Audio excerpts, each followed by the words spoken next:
Tonight, a report that will have you wondering just who is driving next to you and how dangerous they might be to your family. We went digging for answers on repeat drunk drivers, and what we uncovered, well, it's plain stunning. KMTV Action 3 News reporter Dave Roberts live with tonight's drunk driving dilemma. Dave. Well, based on the sheer numbers alone, there's a good chance that someone driving through the intersection here at 90th and Dodge has a DUI on their record. But what's even more shocking is that they'll do it again, some of them, and again, and believe it or not, again. The list is long. How long? 3 pages. Name after name, 116 people. Just in Nebraska. All of them convicted for drunk driving 10 times or more. It's obvious evidence that there are some people that are just completely resistant to everything. Threats, jail, treatment, counseling, monitoring. They are just going to drive drunk. Omaha City Prosecutor Marty Conboy knows the problem with habitual offenders well. 20 people on the list live in Omaha. Most of those people haven't been to the penitentiary for long periods of time. Maybe they've begun to view it as a bluff. Maybe they really think when we tell them you could go to jail for 20 years, you're really not going to go to jail for 20 years. We tried tracking down everyone living in Omaha convicted of drunk driving more than 10 times. After knocking on 20 doors, we find Leon Grant. At 19 years sober, he's willing to talk about his days of drinking, driving, and getting caught. A lot. I had to be at least probably 15 times, maybe something like that. 15 times.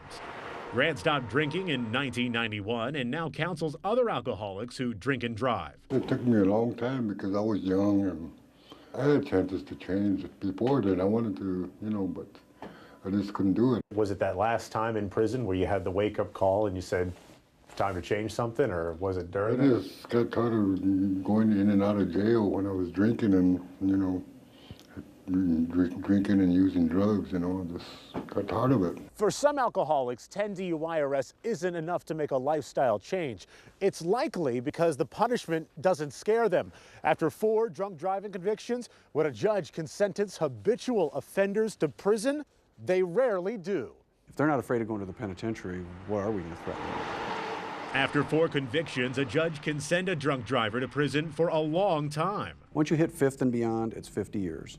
And so that is, a potential. And again, rare that somebody actually rings that sort of bell, but that's possible. Why is it rare? I mean, they've been caught 5 times. Well, I guess if you look at the other side of it, we just had an initiative in Nebraska where they've proposed to release nonviolent offenders from jail in a prioritized way, and a drunk driver sitting there for 50 years is going to probably be at the top of that list. So I mean, at one stage we're saying we should throw these people away forever, and then the next week to save money we'll probably put them on a list to get them out early. 116 people convicted of drunk driving more than 10 times. It's a fact that keeps Conboy up at night, knowing he'll throw the guilty in jail. Likely they'll be on the street driving again soon. Letting them drive around the streets, isn't that kind of like sending a grenade with the pin pulled out into the community and just waiting for something to happen? Well, that's unfortunate, but true. I mean, we can predict, just like any crime. I mean, if a person is a burglar and keeps getting arrested and thrown in jail, when they get out and nothing's changed, we can presume they'll be out burglarizing houses. Right now, Conboy admits that it's impossible to keep the streets free and clear of repeat drunk drivers. Now, after 4 convictions, you lose your license for 15 years. The problem is most of those people get caught driving drunk without a license. We're live at 90th and Dodge. Dave Roberts, KMTV, Action 3 News.